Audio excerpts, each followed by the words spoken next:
Doctor Babasaheb आंबेडकरांच्या शहरात पहिले डॉक्टर बाबासाहेब आंबेडकरांच्या 135व्या जयंतीनिमित्त आपल्या माध्यमातून मी सर्वांना जयंतीच्या हार्दिक हार्दिक शुभेच्छा देऊ इच्छितो.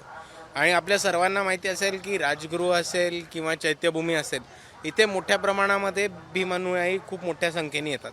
पण मी एक फरक नक्कीच करेन की जयंतीला ज्या प्रमाणात लोक येतात त्याच्याहून खूप मोठ्या संख्येने लोक 6 डिसेंबरला येतात. कारण जयंती ही जास्त करून लोक स्वतःच्या वस्तीमध्ये, स्वतःच्या गावामध्ये, स्वतःच्या पाड्यांमध्ये, स्वतःच्या तांड्यांमध्ये, स्वतःच्या वॉर्डामध्ये आणि स्वतःच्या एरियामध्ये बाबासाहेब आंबेडकरांची जयंती करून स्वतःचा एरिया हा पूर्ण सजवून प्रत्येक ठिकाणी जयंती ही मोठ्या प्रमाणात केली जाते. म्हणून एक सेंट्रलाइज राजगृह किंवा चैत्यभूमी न राहता जयंती ही ठिकठिकाणी साजरी होताना आपल्याला दिसते. महापालिकेकडनं नियोजन उत्तम प्रकारे ठिकाणी केलं गेलं अशी स्तुती मुख्यमंत्र्यांनी केलेली आज. हे बघा, मुख्यमंत्र्यांना हे म्हणायला काम आहे. मुख्यमंत्र्यांना वरनं पॉइंटर देतात आणि ते पॉइंटर देतात त्याच्यावरनं मुख्यमंत्री बोलतात. पण जर आपण लॉजिकनी बघितलं तर एका बाजूला आपल्याला कळेल की आपण 6 डिसेंबरला बघितलं तर खूप मोठा पैशाचा लूटमार होतो, खूप मोठ्या प्रमाणात करप्शन होतं. जितके पोर्टेबल टॉयलेट्स दाखवले जातात तितके पोर्टेबल टॉयलेट्स उपलब्ध केले जात नाहीत, पाण्याची व्यवस्था केली जात नाही, औषधांची व्यवस्था केली जात नाही. ही व्यवस्था सरकारने करणं कामाचं आहे, पण त्याच्याहून महत्त्वाचं ही व्यवस्था चैत्यभूमीवरती काम करणाऱ्या आणि आंबेडकर भवनवर राजगृहावरती काम करणाऱ्या समता सैनिक दल आणि व्हॉलेंटियर्स ही लोक हे काम करताना दिसतात. तर मोठ्या प्रमाणावरनं सरकारकडनं गैरसुविधा होतात. मोठ्या प्रमाणावरती 6 डिसेंबर आणि 14 एप्रिलचं जे महानगरपालिकेचं बजेट असतं त्याच्यामध्ये खूप मोठ्या प्रमाणाचा भ्रष्टाचार खाऊन अधिकाऱ्यांकडनं आणि नेत्यांकडनं पैसे खाण्याचा प्रकार होतो.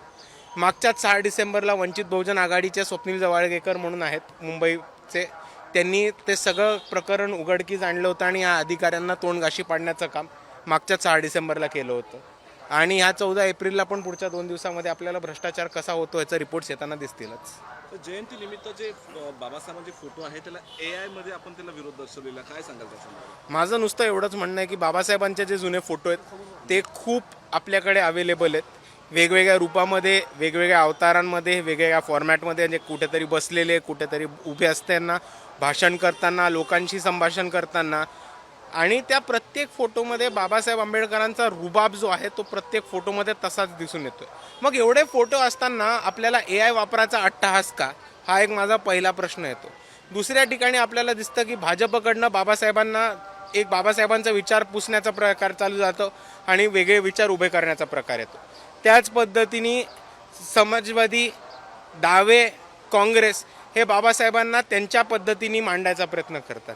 आणि ओरिजिनल टेक्स्ट, बाबासाहेबांचे स्पीचेस, त्यांचे रायटिंग्स, व्हॉल्यूम्स ह्याच्यापासून लोकांचं जसं जसं ध्यान हटत जातं तसं आपल्याला प्रामुख्याने दिसेल की AI ही एक धोक्याची घंटा आहे. कारण त्यांनी बाबासाहेब आंबेडकरांचे विचार पातळ करणं आणि ते पुसणं सोपं जाणार आहे. म्हणून आम्ही AI ला धोक्याची घंटा मानतो.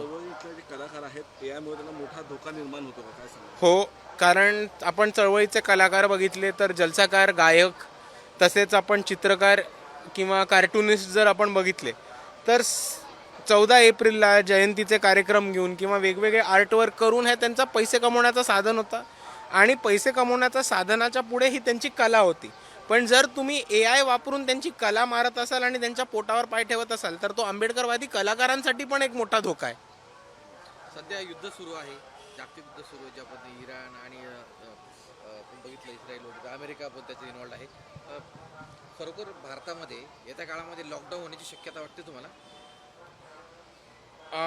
ते पुढे युद्ध कसं प्रोग्रेस होईल त्याच्यावरतीच डिपेंड होईल. पण मला लॉकडाऊन लागण्याची शक्यता ह्याच्यामुळे दिसते कारण आज भाजप आणि नरेंद्र मोदी कोणत्याही प्रकारे ह्या संकटाला समोरच जायलाच तयार नाही आहेत, ते सक्षम नाही आहेत.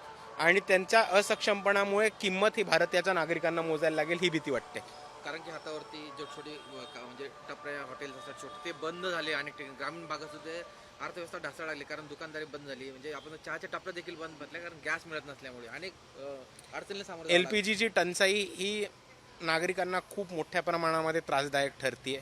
लोकांचा रोजचा जेवणाचा प्रश्न, जीवनमरणाचा प्रश्न, घर चालवण्याचा प्रश्न याच्यामुळे खूप मोठ्या प्रमाणात उपस्थित झाला आहे. आणि ह्याच परिस्थितीमध्ये जर लवकरात लवकर तोडगा नाही काढला तर भारतामध्ये खूप मोठा उद्रेक हा भाजप आणि नरेंद्र मोदींच्या विरुद्ध दिसेल हे आपल्याला दिसतं.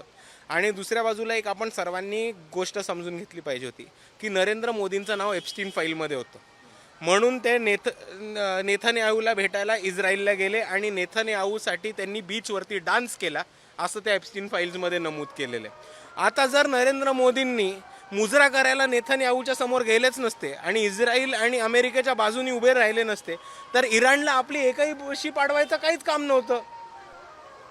आपण जर भारताची फॉरेन पॉलिसी बघितली तर इराण आणि पॅलेस्टाईनच्या बाजूनी भारत नेहमी उभा राहिला आहे.